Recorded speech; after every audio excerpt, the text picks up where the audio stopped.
Says we're live. Says we're live. Okay, awesome. So we got Comic Jabroni on the Collection Connection. So thanks for taking the time out of your awesome weekend to hang out with us. Thanks for having me on, Tony. I'm happy to be on here, man, doing this interview, talking about comics, dude. Right. So go ahead, introduce yourself for anyone who doesn't know you. If you want to throw out any social media, go for it. So what's up, everybody in the YouTube community? Edwin, the Comic Jabroni. You guys, if you've ever seen my channel, Comic Jabroni, easy to find on YouTube. I do comic book reviews. I do pickups, unboxings. Lately, I've been getting into bourbon and whiskey reviews as well, because that is a passion of mine, drinking bourbon. And I also do like video game videos and turtle toy videos. Just all around nostalgia for me, man. And then I guess so YouTube, Comic Jabroni. You can find me on Instagram. It's going to be comic_Jabroni. And then on Twitter as well, which I don't use too much. I mean, I really read it more than I actually use it. So that's going to be, I think it's comic.jabroni. Got it. Comic.jabroni. All right. So I got to ask, how did you come up with the name Comic Jabroni? It's so pretty awesome. It's out there, right? Well, so back in the day, man, me and my buddies in high school, we had a backyard wrestling federation.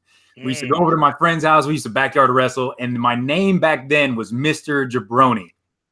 So it was kind of a take on what The Rock used to call people. And it was, it was fun back then. And I got into this YouTube comic community. And I said, I need a name that's different than everybody else, but it has to have comic in there. So I said, you know what? I'm going to be the Comic Jabroni. It's a name that people are going to remember. People are going to laugh at. And it stuck. Yeah, I recognize the Jabroni game in my youth. I used to watch wrestling, but that's a really cool story, man. I wish I was that creative and came up with something. I was thinking forever, like, what should I call myself? I'm in the military. I was going to go with like Comic Sarge or something, but this is Comic Jabroni. One day it clicked, and I said, that's what I'm going to go with, man. Comic Jabroni. Well, thank you for your service, sir. I was in the military as well. 10-year Army veteran for me. All right. I was 9 years active duty in the Army, and then I switched over to the dark side reserves. Well, that's all right. Can't all be awesome forever. Right. Thank you for your service too, brother. Hey, thanks. Thank you. So talk about how long you've been collecting, and start off by, what got you into collecting, that kind of thing. So, I mean, I guess I've been collecting forever, right? As a kid, you would go and you'd pick up random comics whenever you'd go to the grocery store or like a convenience store. So I always had comics, but I was never a huge comic collector like I am now until, I'd say about 4 years ago. I got out of active duty and I came back to San Antonio. And when I got a job at Methodist Hospital, one of the guys I worked with, Alan, who I've talked about a lot on my channel, he was a huge collector, right, since the 60s, 70s. And he kind of sparked my interest again in comics. And then with the death of Donatello and Ninja Turtles 44, I had to go pick that book up. And that really got me back into the comic store, picking up, dude, every week since then, I've been going to the comic shop like crazy. So I'd say about 4 years, because I got out in 2015. So yeah, about 4 years I've been going at this hardcore, man. That's great. Yeah, I remember when I was in the service, obviously you can't collect comic books. I was active duty myself, but I mean, I would always have to read digital or nothing. So I get it. I guess if you live in the B's, as we call it in the Army, the barracks, it's hard to keep a collection, right? You don't have a lot of room in those barracks. But I've been married since 2011. No, 2008. What am I saying? My wife's gonna kick my ass. 2008, and we had a house, so I was collecting video games while I was active duty. I would go out and buy Nintendo, Super Nintendo, and it got to be expensive and not as fun, man. I'll tell you something, collecting comic books is way more fun than collecting retro video games. Yeah. Yeah, I believe it. I did a little bit of retro first, and then along with my comic book. But I agree, it's a lot more fun, and you get a more satisfying thrill when you find that piece that you're looking for. Like if you're trying to complete a run or something, Right. which is fun. Shout out to Perry Comics. He says, I feel like Jabroni put all those books behind him to make me jelly. Oh, I know he's always looking at this one right here, man. My Teen Titans number 12, First Batman Who Laughs. I've got that one too. I got to submit that one for a grade. I don't know what I'm waiting for. Yeah, I've got 2 of them, man. So that's the 9.8, and then right behind it, I got the 9.6. So I gotta show off my 9.8. But you know about comic books, dude. I bought that off the shelf, bro. Yeah, me too. I bought it $3.99. I paid for it. I got it graded 9.8. So now what does that book go for? I don't know, $200 maybe. So that's the beauty of this comic collecting game. You can make money just on the day that books come out. Absolutely.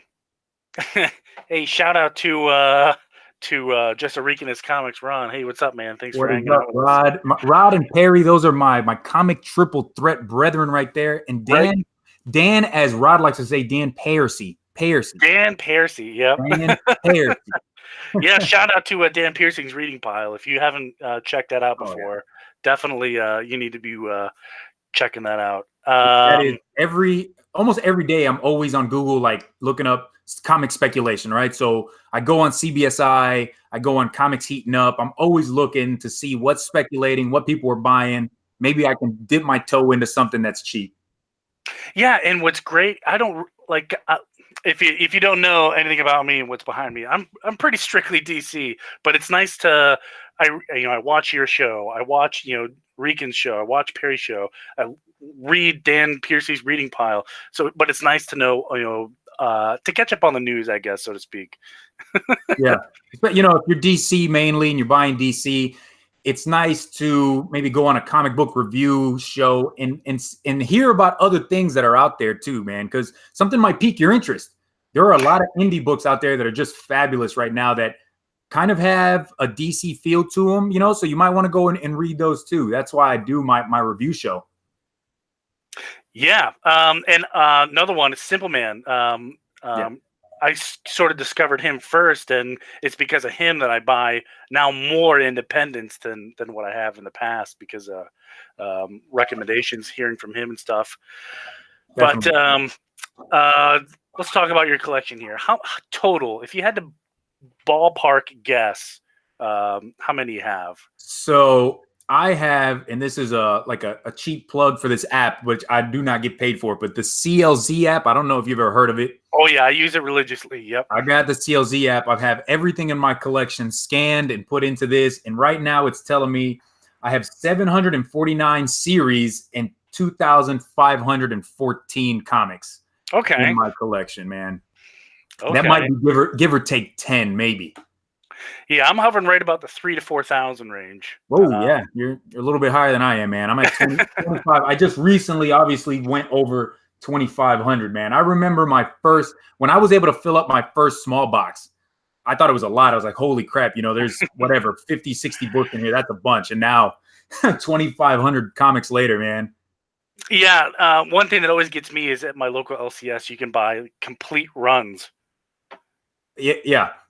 That's the same down here in San Antonio. The shop that I go to, Heroes and Fantasies, they have shelves set up with complete runs. They got them like kind of taped all together, and you can buy a complete run of whatever Batman Eternal or whatever series, even comic like mini series or comic book arcs, story arcs. They have them all bound together. I dig that, man.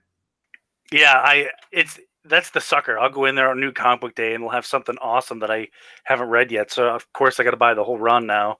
That's how I am. I just picked up from Image Comics Excellence, which is only up to issue number 3, but I picked up one for really cheap the other day. I was in Austin. I picked it up at a comic book store and I read it and I fell in love with issue number 1, and I picked up number 3. So now I'm looking for number 2 because I just want to read it, man. And that'll get you too, man. You pick up a number 1 and now you got to go find the rest. Right. Right.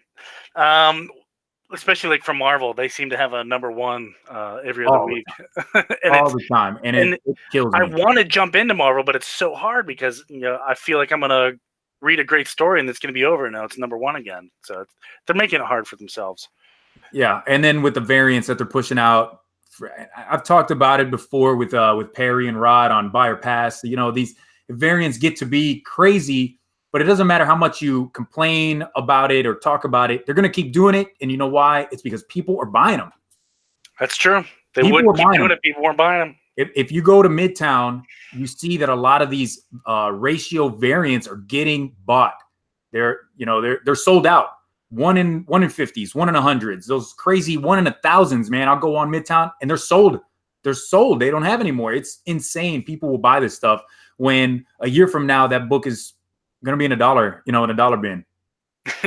For me, it'll be in a dollar bin for me to buy. But people buy them. I haven't understood it. I have very little ratio variants in my collection, and it has to be something super awesome for me to buy. I've got a few, but I mean, when I say a few, I think I can only think of like 3 off the top of my head that, above 1 in 50. Right. I have there was that Batman Who Laughs that came out a few months ago for the DC Year of the Villain. It was a 25-cent comic, and they did a 1 in 250 with Batman Who Laughs on the cover. So I picked that up on my LCS because if it's a 25-cent book, at a 250, it came out to, I think I paid $20 for it. Yeah. Shout out to Perry. He brought up a good point. DC all art variants right now, they're killing it. It's just the regular B cover, but the regular B cover on a lot of issues are phenomenal. Yeah. They're fantastic. They're really racking it in. That's how I want to see a variant. If we're going to do this variant stuff, just have maybe a B cover and that's it. And they're bringing some good talent on their B covers. Oh, they are, definitely are. And then they keep the price, at the same price or a dollar more if it's one of those new cardstock covers. Yeah, which I guess is okay, but that's a whole nother conversation for another day. I see you got a lot of stuff in the background there. So what are some of the coolest keys that you own? Yeah, some keys that are real hot right now. Keys that are hot. I mean, I see you got a Harley Quinn up there. Yeah, that's a key that's always, that's a key that's always hot. I got Amazing Spider-Man 300 that I'm looking at on my other wall over here at a 9.4. A lot of these books are always hot. I think this Batman right here is going to pick up steam. That's that first appearance of Damian. Yeah. Once they put Damian in a movie or they talk about, making Damian a character in some TV show, that's going to pick up a lot of steam. There's the Red Hood is over here. I like that one's gonna blow up soon. I feel. I'm hoping so, man. that one I got slabbed 9.6, and then I have another one that's not slabbed, and it's actually a newsstand variant. So that newsstand variant of that Red Hood is rare, like a unicorn, and I was so surprised that I got that as an AOK from a buddy of mine here in San Antonio. Very cool. You got a lot of cool slabs, just from what I could see. Yeah, I'm gonna move the camera and I'm gonna show you. So I got these above me. Holy cow! Right, and then if I move it over this way, I got all the way down to that end too. So, and then over here, I got my Ninja Turtles, those 6 over there. So I got a bunch of stuff, but I rarely sell. I when I say rarely, it's like I never sell my stuff. I'll give my stuff away on those on my giveaways on my channel. I obviously I won't give these away. I did one for Rod a few months ago. I gave him that Punisher #1 from the miniseries because Rod was just an awesome YouTuber that brought me into his world and helped me out so much. So I wanted to show him how much love I had for the guy. But I don't really sell my books. I'll trade them if I'm looking for something and somebody wants something extra that I have. Yeah, I'll definitely trade.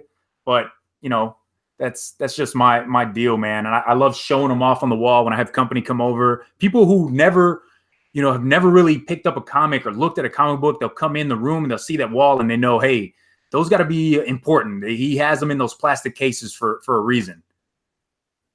Yeah, I'm in the same boat. I don't sell, but I'm willing to trade if it's something I want. Let's see, where'd I see it? Perry Comics says when he's not flexing his muscles, he's flexing his books. Yeah, if you follow me on Instagram, you know that my Instagram is split between like comic book every once in a while, and then I'll do like workout videos. My last few years when I was active duty, I got into fitness a lot because I was getting up there in weight, and you know how it goes in the Army. They'll height and weight every 6 months, and I was getting taped all the time, man. I was a 250-pound big boy. So I had to cut that weight, man. So I got into fitness. I got into working out, lifting heavy weights, and yeah, my Instagram, you'll see that I do a lot of craziness with working out in the gym. Yeah, I get you. I'm just glad I don't got to do that new APFT. Oh yeah, you've read about that. Yeah, they were doing that right as I was getting out. So you just recently got out. I mean, it was the beginning part of they were trying it out. You could take it if you wanted, just to like guinea pig it. I got out in 2013. Oh no, they got a whole brand new thing coming now, man. Oh geez, I don't even want to know. Oh yeah, a whole brand new, like with 10 events, and it's gonna take you all day to take a PT test. Yeah, I'm good. Yeah, I'm good too, man. Even in the reserves, I don't think we're ever gonna do it, man. We're the last to do anything new. Very cool. Yeah, you're right. You are. Is there a book in your collection? And this is something that I'm always curious to see an answer to. But is there a book in your collection that has any sort of sentimental value? Is there something? Maybe it's not like worth a whole lot of money, but deep down, it's probably like the last one you'll ever get rid of. Dude, my hold on, I'm sorry. That's okay. I'll be there in a second. Go. So man, I guess Ninja Turtles number 44. That was the one that got me back into this comic game, man. And without that death of Donatello, I wouldn't be in the position I am now, because I probably wouldn't have got back into comics. It took something like that from my childhood, as far as Ninja Turtles and my love for turtles, and a death of a major character to get me back into this. So I have a few copies of that, and I'll never get rid of them. Never. It doesn't matter what people want to trade me for it. I absolutely love that. The cover, I love the story that they're telling in there. And in the end, if you've ever read that book, you know that the last page is Splinter holding Donatello while he's kneeling down, and everybody's kind of surrounding him and they're all crying. So, I mean, it just absolutely love that book. I'll never get rid of that, man.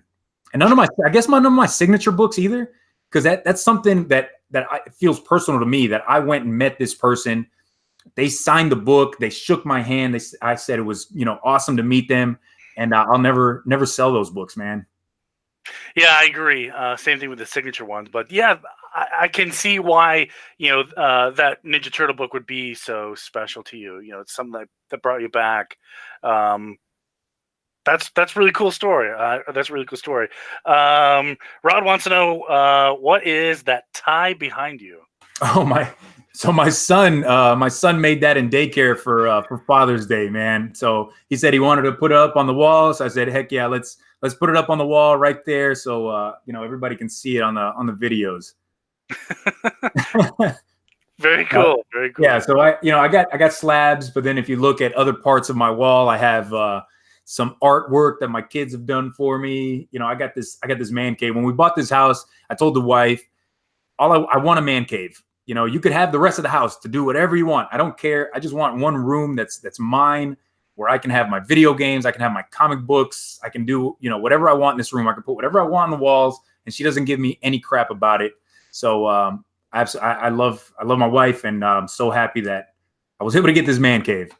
Yeah, I'm in the same boat. When we bought this house, she said, you can have this room, get into whatever you want, but as soon as it gets out of the door, it's a problem. Yeah. So I'm good as long as I keep it in these walls. I'm fine. Right, exactly.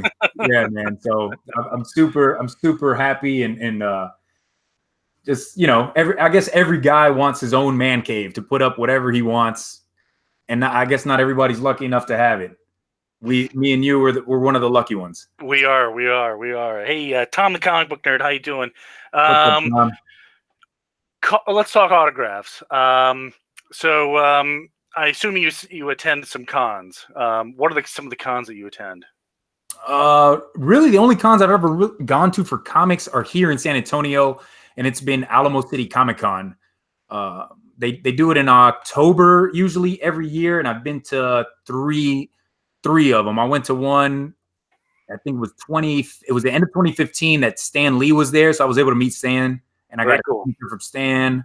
I went last year. That's where I met Jim Lee, and I got that my Batman, my 608 signed, my second printing of that. I got that one signed. And then I think 2 years ago I went again, and I didn't get any signatures that time. I just really went to just be at a con, see what I could find, and just meet some other comic people. But that's really the only con I've been to, man. San Antonio seems like a big city, but it's like a big small city. I don't know how to explain it. It's weird, man. Isn't that Reno's claim to fame? The biggest. Yeah, Reno is the biggest small city or something like that. So on the subject of autographs, what are some cool autographs that you have? I see you've got some signature series up there. Yeah, I got my so this one I got last year. This is my Batman, my 608. Get that glare out of there. Got my 608 signed by Jim Lee. I got this one. And it took me forever to actually find this book.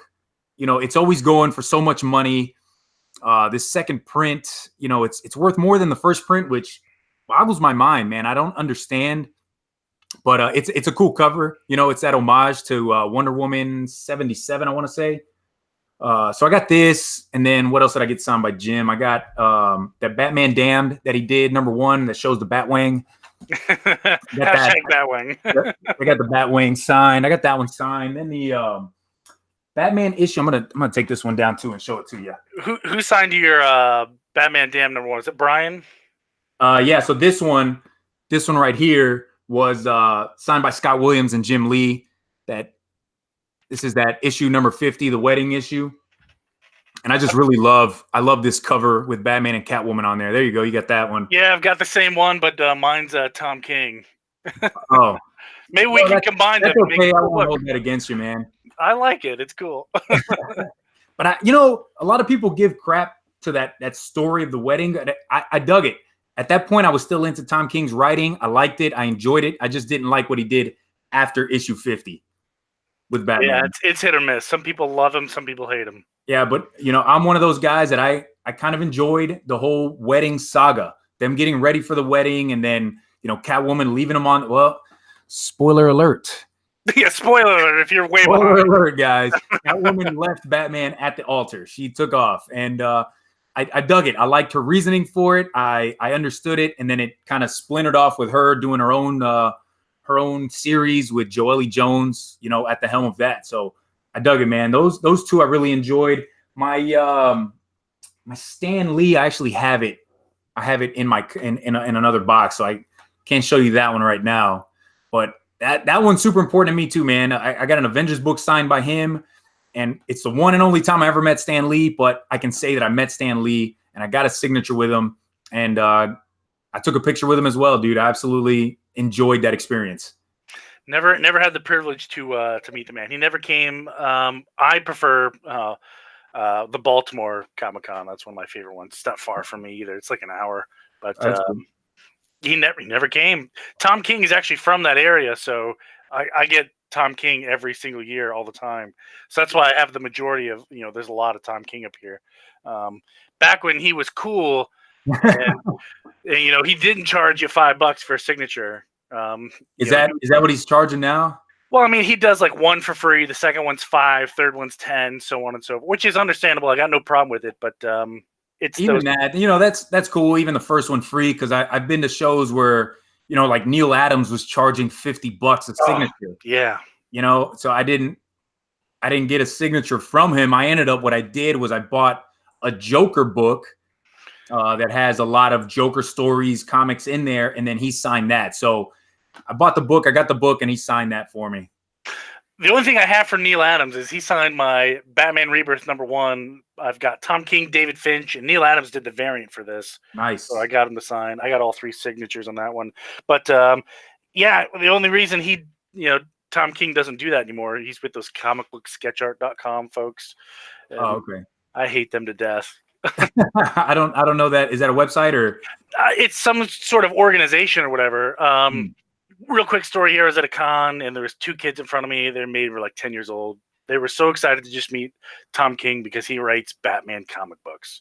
Right. And they get to him and they're talking about the books, and he's literally just signing and talking to these little kids about Batman and the booth that he represents, comicbooksketchart.com. And there's all kinds of, top tier talent that go with those groups. And they're just telling Tom King, like, hey, you got to go. Don't talk to these kids. Just sign and move. And like, you can tell Tom King was getting frustrated. Like, this is the next generation of collectors here. Exactly. Yeah, If I take 30 seconds to talk to these kids, I'm going to take 30 seconds to talk to these kids. And because that experience right there, they're going to remember forever. And then they're going to want to pick up more, more stuff from you later on.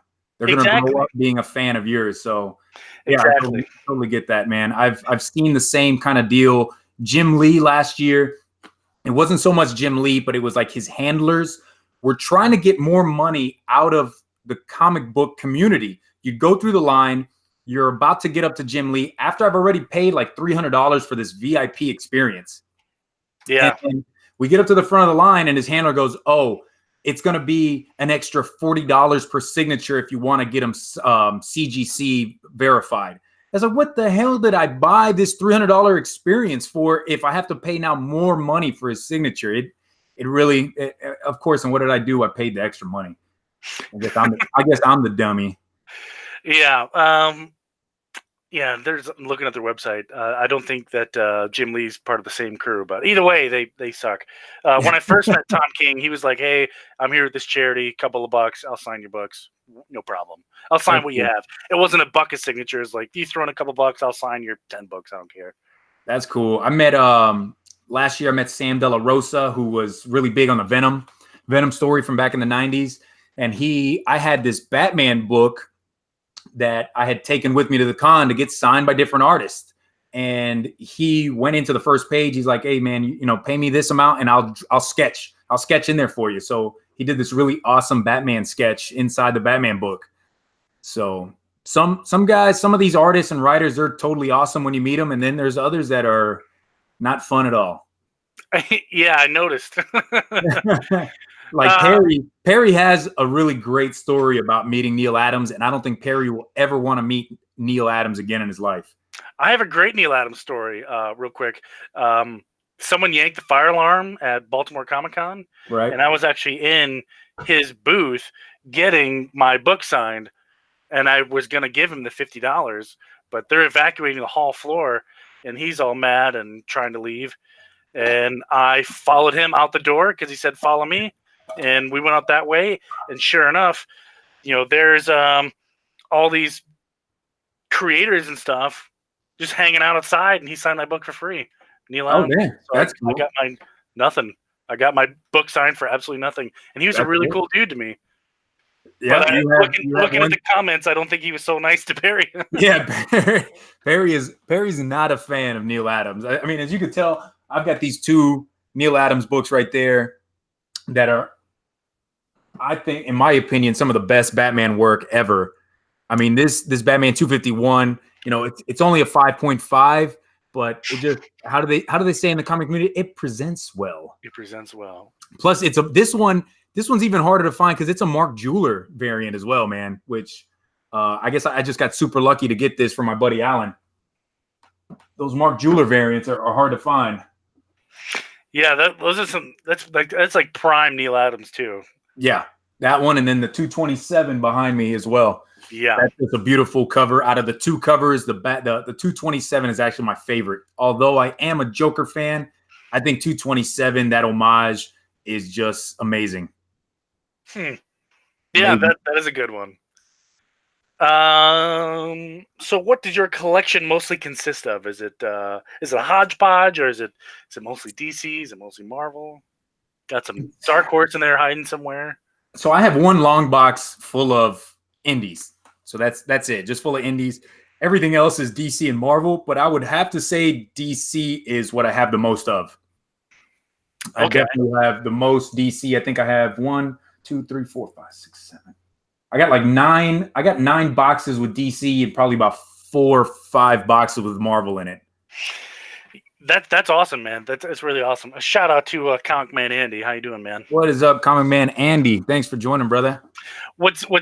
I'm kind of fortunate because where I work, they were throwing out these fireproof filing cabinets. So Oh, that's cool. that's how my collection kind of looks, minus the I kids' saw toys that. in the So bottom. I went on your channel and I watched. You have like a you have like an intro video or Yeah, like yeah. kind of a commercial or whatever promo, and I saw that and you were opening it up. That's awesome, dude. It doesn't take up a lot of space, but it can hold a ton of books in there, right? Yeah. I'm guessing around 10,000 if I fill it, or close to 10,000. I have no idea, but Yeah, yeah, if got it for nothing. I pan my camera over to this corner, you'll see my comic collection over there, and I have it on one of these plastic, I don't know, shelves, and that plastic shelf is about to take a fall. I'm gonna have to go with the metal shelf next. Too many comics on that shelving. Very cool. I'll give you a quick tip. I do know the state of Texas has a Department of General Services, and if you check out GovPlanet or GovDeals.com, you can actually buy these exact cabinets surplus. I see them go for $10 for one that can hold 3 times the amount of books that I have. So When we get off of this, cheap. when we get off this interview, man, you're gonna have to tell me what that website it is again, because I'm Yeah, gonna go. I'll link up with you after the show for Yeah, sure. brother. It's I'm very definitely cool. gonna give you one of those. That is so much easier to store comics than what this mess that I got over here. I like short boxes and stuff, but damn, it's a pain in the ass to got to pull them down. You got to go through them, and then I need to get a better situation on this comic collecting game. Yeah, the next problem is you'll start storing stuff in the file cabinet and you'll be like, well, damn it, I don't remember what drawer it's in. You got to put like a sticker or something up front saying what it is. Yeah, I just have like these little tabs that kind of stick out. Right. Oh, man, there we go, like that. Yeah. So I don't have a system. I just kind of throw them in by story. So your collection is mostly DC then, right? You said you're a DC guy. DC. I think I have like one Marvel book, and I've got some Dark Horse and some Boom.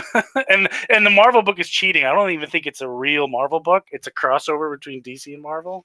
Is it that DC versus Marvel? I have DC versus Marvel.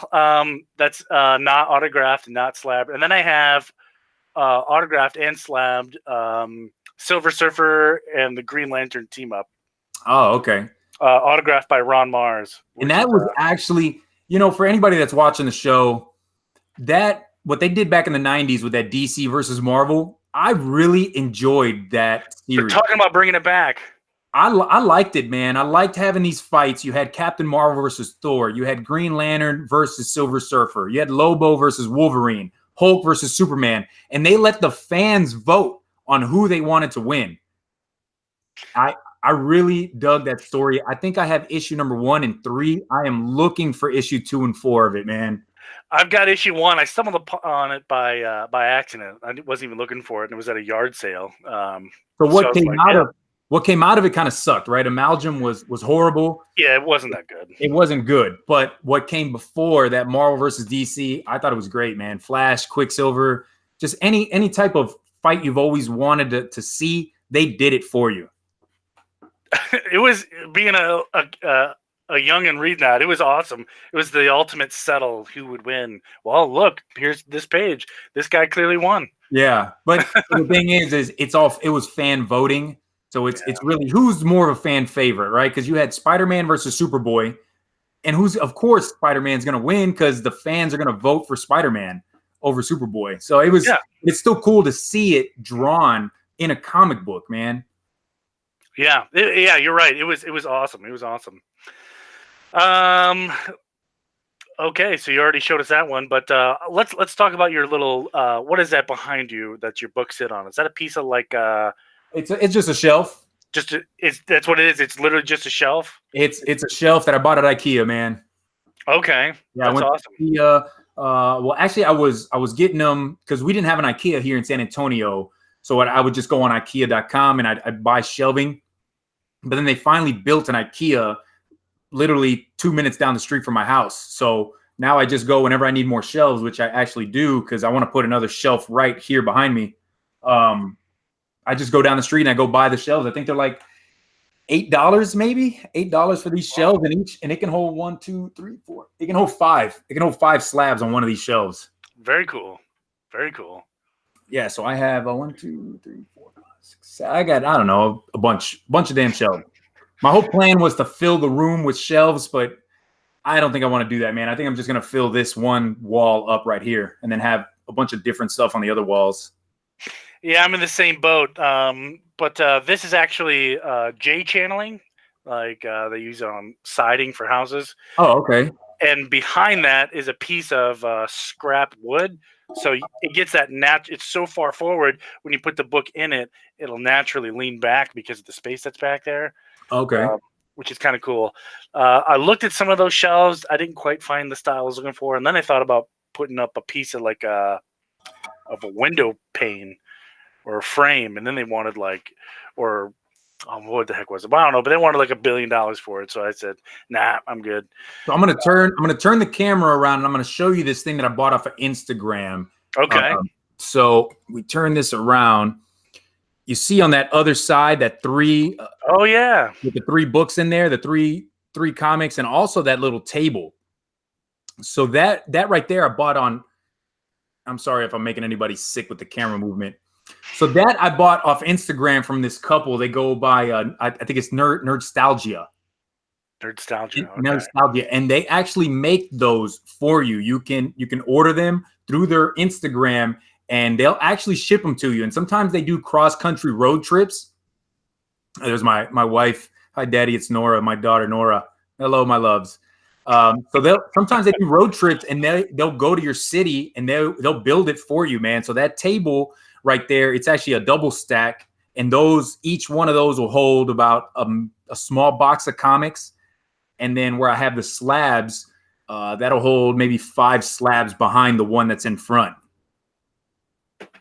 Very cool. Yeah, shout out to the Jabroni family. Yeah, they're watching me out in the other room right now. Very cool. Very cool. I'm going to look these guys up real quick, man, because I really want to give them some business just because of just the awesomeness, man. They go by Tim and Jess, Nerdstalgia. And if you go to their Instagram, you can see all the awesome stuff that they build for comic collections. That's awesome, man. Yeah, I'll have to check them out. Although the table might not be what I'm looking for, but the frames. Yeah, the frames. They do different type of frames, man. They'll do slab frames. They'll do frames just for raw books. Anything you want, dude. They can build it for you. Awesome. Very cool. Very cool. I'm going to transition over here from your collection. I want to hit a couple of headlines with you. I want to get your 2 cents on them. The first one we already I mentioned briefly was they want to bring back the DC versus Marvel a story. So what is I want to get 2 things from you. How do you want that story to go, hypothetically, and picking some talent from DC and some talent from DC and Marvel. Who do you want to write and draw that book? So, I enjoyed what they did in the 90s with the fighting, right? It was like a tournament style. Whoever won, their universe was going to win out. But I'd like to see a team up versus some of the bigger bad guys, kind of like what they did with Secret Wars. Do something like that, right? You got a team of good guys that are a mixture of DC and Marvel, and then you got a mixture of the bad guys, DC versus Marvel. Maybe that's something that they've done already. I know a lot about comics. I don't know everything. But then as far as writers, dude, I'm enjoying what Jason Aaron is doing with Thor. Scott Snyder on DC side, I love that. And if you get Jim Lee to draw it, I'm a huge Jim Lee fan. I think his artwork, and Capullo as well, I would love to see that on there. But there's so many awesome writers. Who I don't want to see is Layfield. And everybody knows the comic.jabroni does not enjoy some Layfield artwork. Oh, and John Romita Jr. I do not like that man's artwork either. Really? Okay. That's not a fan. Although I did like that Superman Year One that they just came out with. Yeah. Right? He did the interior artwork. I like that, but I'm usually not a fan of what he does. But yeah, if you get like a Secret Wars type of story with DC and Marvel, you get the 2 different teams. You get Jason Aaron, you get Scott Snyder on there. I like who's doing detective is James Tinian the fourth. I like his writing. Yeah, he's stepping up there. He's doing a lot of DC right now, which is good. And then Donnie Cates, of course, man. Donnie Cates is Donny killing Cates. it. Cates is killing it right now, man. Okay, so I know I was watching. Gosh, who the heck was I watching? I don't even remember. I think you were on the show, but I don't remember who I was watching. Might have been Ron, his comics. We're talking about Ninja Turtles, the new female Ninja Turtle. Oh yeah. I know they talked. They did a female Ninja Turtle a long time ago, but I think it was just on the TV show. I don't think it hit comic books. There was one in the comics. There was one time ago. Yeah. Okay. Yeah, it's a holiday special, a Ninja Turtles holiday special. I think it's number 8. She's on the cover. It's a unicorn as well. It's a really hard to find book. You might find 1 or 2 on eBay listings, but they want a lot of money. Oh, I believe it. The only Ninja Turtle book that I have. I saw that earlier. Which one's that one? This is the Teenage Mutant Ninja Turtle Authorized Training Manual. Oh, that's cool. It actually, when you look through the book, it teaches you, like some actual like jujitsu moves with the Ninja Turtle weapons. And Kevin Eastman came to Baltimore. The first time I ever met anyone, first convention, first time meeting anyone, and it was Kevin Eastman, and he was so nice. Dude, he was awesome. He was signing. Everyone gets one for free that wants one, and he draws the turtle on there. He drew the turtle on there for me. So that's. I met Eastman a few years ago. He came down to San Antonio to my comic shop that I always go to, and he signed my my Batman Teenage Mutant Ninja Turtles -- 1. Awesome. That's a good one. I got that. And talking about ratio variants, I actually did pick those up, and they're 1/50s. But I wanted Eastman drawing Batman, and that's who was on the cover. So when I got him to sign him, I asked him, instead of drawing a turtle face, can you draw Batman? And he did. He signed it, and he drew a Batman on there. Very cool. Where is it? It's up here. Give me a second. I'm gonna grab it because I like to show it. That is awesome. I'm jealous. That is too cool. So there it is right there. And if you could see, he drew the Batman and signed it, Kevin Eastman. That's cool. It only graded 9.4, which that kind of sucks, but I love that cover, man. Turtles Batman #1. That is a cool cover. I like Eastman's work. I like his style. It's different. It's not something that you see on a regular. It's more blocky, I guess. Yeah. I will agree to that. I don't know how else to explain his comic drawing style, but it's blocky, I guess. More like the 8-bit style. So, new Joker movie coming out. Woo! Are you excited for it? I know I am. I'm excited, and I'm wondering how they're going to take this, because they've come out and they said that it is not. It's going to be a brand new Joker. It's not anything from the comic books. It's their take on the Joker, which I'm excited for. I want to see somebody else's take on the Joker. I've read a ton of Joker books, and I'd like to see somebody come up with something new. Right. So yeah, I'm excited, man. And Joaquin Phoenix on there, I think he's going to knock it out of the park. I was listening to a podcast. I can't remember the name of the one, but they had someone on there who was helping to mold that movie. And I guess one thing that I didn't know was they designed that role specifically with Joaquin Phoenix in mind. You see that sometimes, right? In movies where they're making the script and they already have an actor in mind that's going to play it perfectly. I don't know if have you seen any of the Avengers movies? Have you seen any Marvel movies? Oh yeah, I've seen all. I'm caught up. I've seen all the movies. Okay, yeah. So like Tony Stark. Yep. And then having what's the actor's name? Robert Downey Jr. Yeah, Robert Downey Jr. It feels like that role was specifically made for him, man. Now I can't ever see anybody else playing the role of Tony Stark.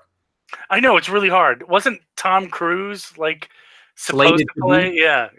And I can't even imagine how that would go. Can you imagine him with that facial hair? Oh, you wouldn't even recognize him. And then he's so short too, right? Like yeah. Tom Cruise is like 5'5". I don't think it would play right. But they made that role specifically, it feels like, for Robert Downey Jr. and I'm glad he did it. And I'm really hoping it's the same way with the Joker movie, Joaquin Phoenix. I really think he's gonna knock it out of the park, man. Yeah, it Great. looks good, and it's an R movie too. So maybe There we'll you get go. some cool scenes out of it. Blade coming back. That's cool. That's real cool. Dude, so the night that I saw that from San Diego Comic-Con, I sent so me, Perry, and Rod, we have like a comic triple threat group message on Instagram, and we're always messaging back and forth. And the night that got released, and I saw that Mahershala Ali is gonna play Blade, dude, I had goosebumps because that guy can act his butt off, and I cannot wait to see his version of Blade. Yeah, and anyone who don't know, he played a Cottonmouth in the Luke Cage series for Netflix. And that was the best 5 episodes of Luke Cage. It really was. Everything after that kind of fell off. I wasn't a fan, but dude, when he was on that show as Cottonmouth, it was great. It was the best. It was. And I knew who Luke Cage was, but I didn't know a lot about Luke Cage and the lore. But yeah, he was, other than the guy who played Luke Cage, I thought he was one of the better people on the show. Right. That Cottonmouth? Yeah. They did. They knocked him out of the park for sure for that casting. That was a good casting choice. They did. So I had never heard of him before. Me neither. I had Mahershala Ali. Yeah. I had seen him in maybe a few other things before. I can't remember him off the top of my head. I knew the actor. I'd seen him before, but now he's definitely known in the Marvel universe because of how he did Cottonmouth. So I'm hoping that he can pull off Blade.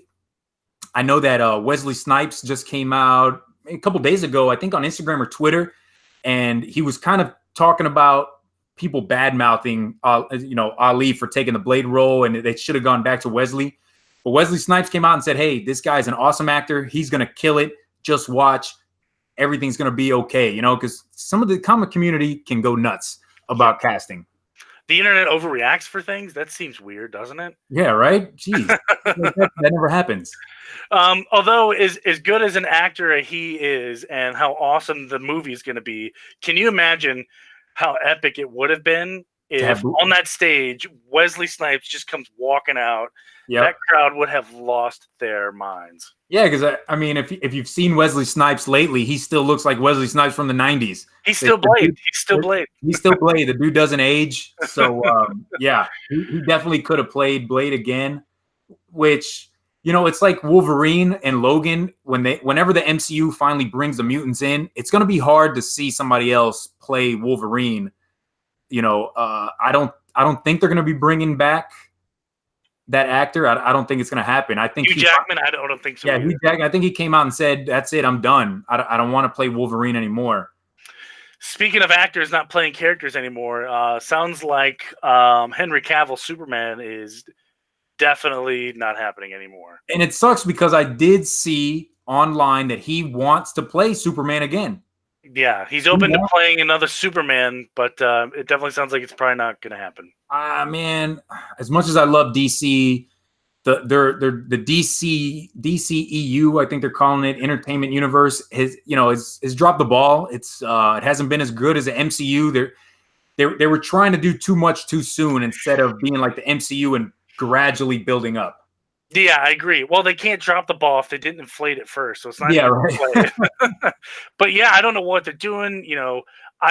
We're just fans. We don't know what's on the inside. But with Ben Affleck leaving and now Henry Cavill is out, God forbid they try to recast Wonder Woman. Gal Gadot is Wonder Woman. She'll always be Wonder Woman. And I think Jason Momoa is a great Aquaman. I did too. I really enjoyed that Aquaman movie. I loved. In fact, I have an Aquaman shirt on right now. There you go, dude. Lifeguard, yeah. I liked Aquaman. I effing loved Shazam. Shazam was amazing. Justice League gets its people will hate on it, but for what it was, I liked it. It wasn't the best superhero movie I've ever seen, but it also wasn't the worst superhero movie I've ever seen too. And people have to know it's just a movie. It's Calm down. it's just a movie, guys. You're gonna live another day. The sun will come up tomorrow. Stop overreacting to this stuff. I just was glad I got a Justice League movie in my lifetime. Right? Exactly, man. And they got all the characters in there.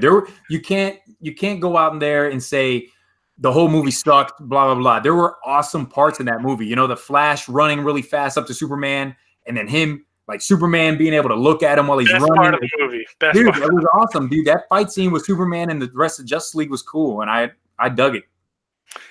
Yeah, I agree. So how do you feel about Robert Pattinson, as he's known on the internet as the Sparkling Knight? You know, at first I was not upset. I was like, this. I don't know if it's gonna be. I don't know if it's gonna be that good. But then more, looking at this guy's what else he's done, how he looks. I think they're gonna go with the whole New 52 run, right? A younger Bruce Wayne, and I think he's gonna be okay.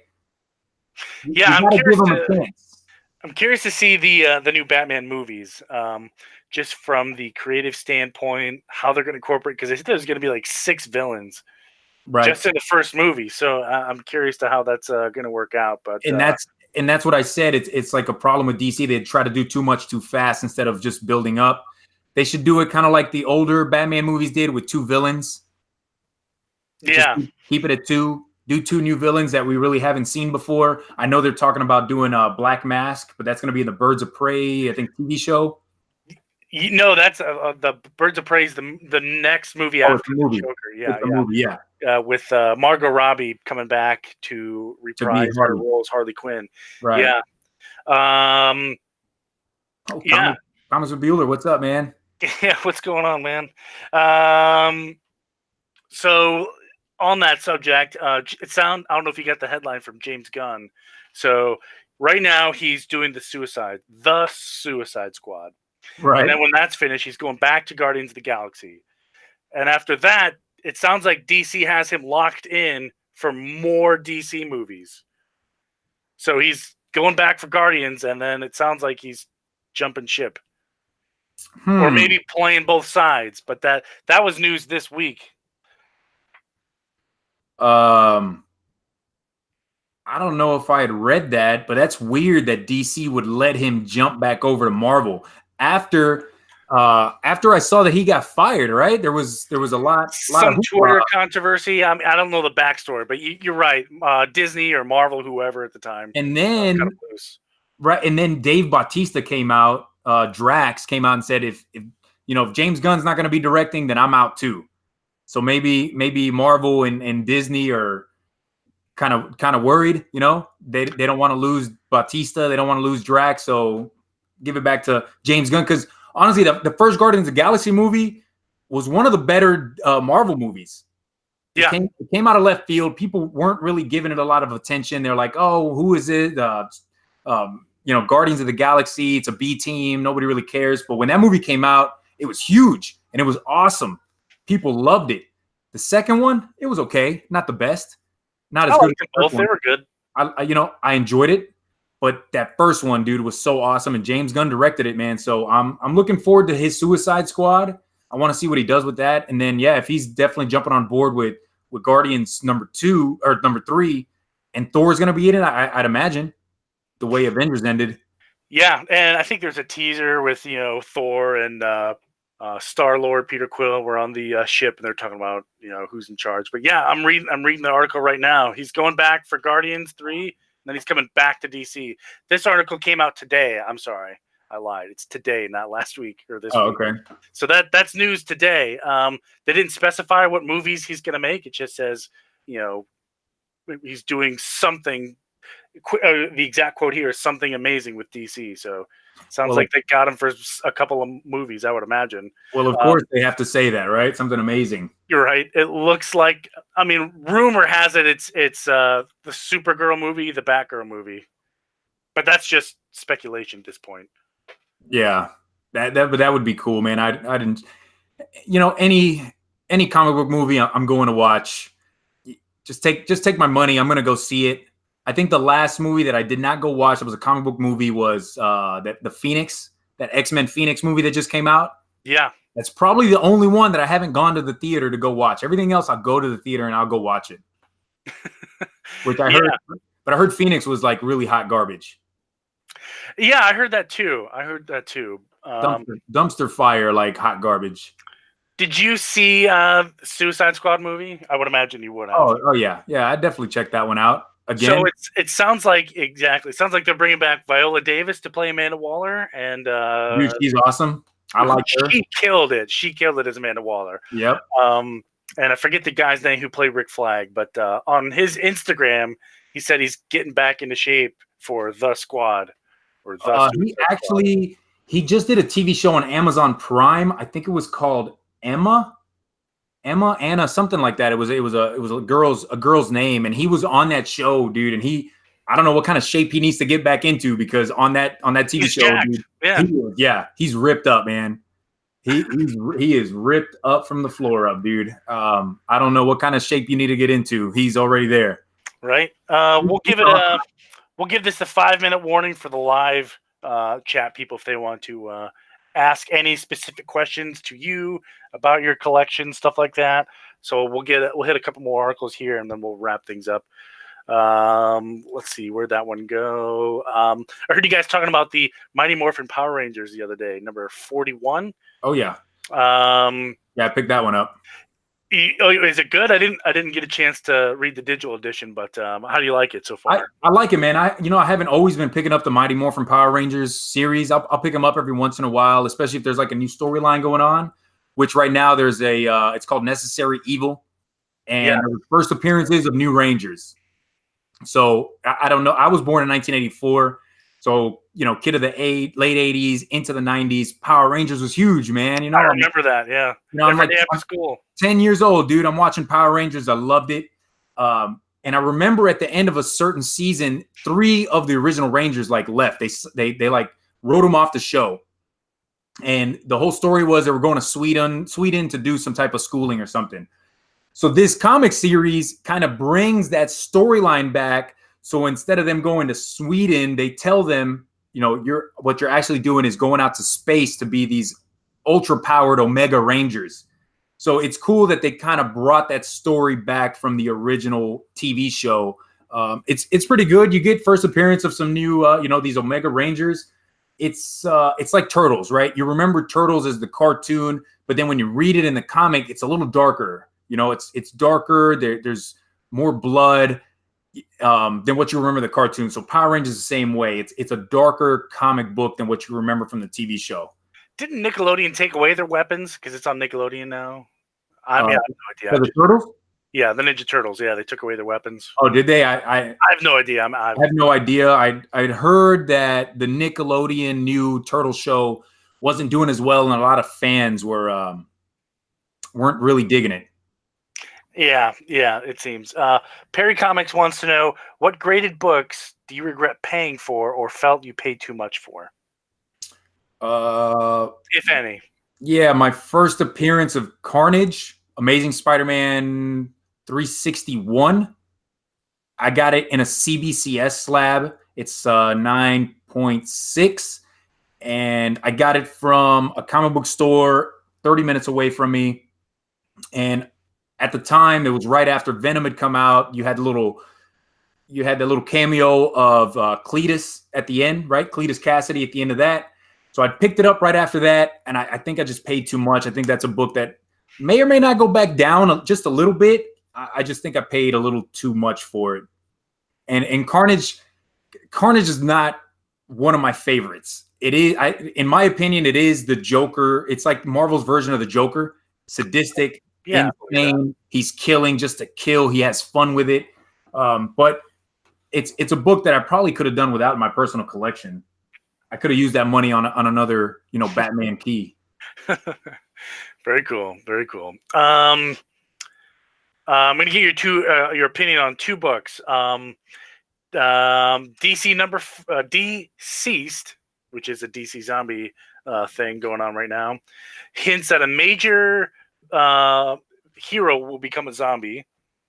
Or do you want to pick up the Batman Who Laughs, who will introduce a dark multiverse version of Hawkman? Which one would you rather pick? If you could only pick up one. The Deceased. Deceased, do you like that one? Oh man, I'm digging. Both are great stories, though. Yeah, I mean, Batman Who Laughs has been pretty good, and I know Perry is a huge Batman Who Laughs fan. I like the character too, but I think this Deceased is a whole new take on zombies, because people in this in the story, they're not really zombies, but they're out there killing people, and the superheroes are kind of having to fight back. And I loved how they finished issue 3 with Superman, having to lock his father away in the barn, and it kind of, dude, it hits you in the feels, man. It really does. And I'm digging Deceased. I like where they're going. It's a new take. It's a new take on zombies. It is. Perry Common says, if you don't want the book, you can just probably. Yeah. Yeah, good call. I think I would have picked DC or Deceased. It's tough to say. But the picture of Dark Hawkman does look pretty badass, in my opinion. Dude, and I know, so Batman Superman, they're coming out with a new series for that coming out in August. And they're going to be, the main villain for that is going to be Batman Who Laughs. And you're going to get the origin of his Robins. And I think one of his Robins is actually Billy Batson. I remember that now. Yeah, okay. You're right. Right. So I always thought it was going to be Damian. I thought it was going to be Damian Wayne was going to be his Robin, the Robin Who Laughs. But it looks like it's Billy Batson, which is even crazier, because Billy Batson just has to say Shazam and he turns into this huge superhero that has the, equivalent power of Superman. Very awesome. That's going to be a good issue. I'm definitely looking forward to it. I'm curious to how Billy Batson becomes that version of a Robin. Right. If you can even count it as a Robin. But we'll end it here. Do you want to go ahead and throw out your social media one more time for anyone who may have joined late? Yeah, guys. So Comic Jabroni, I am on YouTube, obviously. On Instagram, you can look me up on there, and on Twitter. I like to post a lot of stuff on Instagram. I'm always dropping videos on YouTube, at least maybe like 2 or 3 a week. You can catch me live on Tuesdays, Buyer Pass. It's usually on Rod's channel, where we talk about new comic book day books that are coming out the next day. I know some Friday nights I'm with Perry. We're doing that late night with Perry.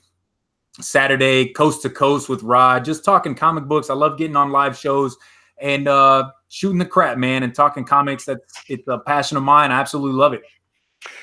Perry Comics says Comic Jabroni will be getting hammered in about an hour. Yeah, I love drinking bourbon, guys. I absolutely love it. That's something new that I'm dropping videos on. Is just a bourbon review and a comic unboxing. So if I get a box in the mail that has comic books, I'll do an unboxing and I'll do a whiskey review with it.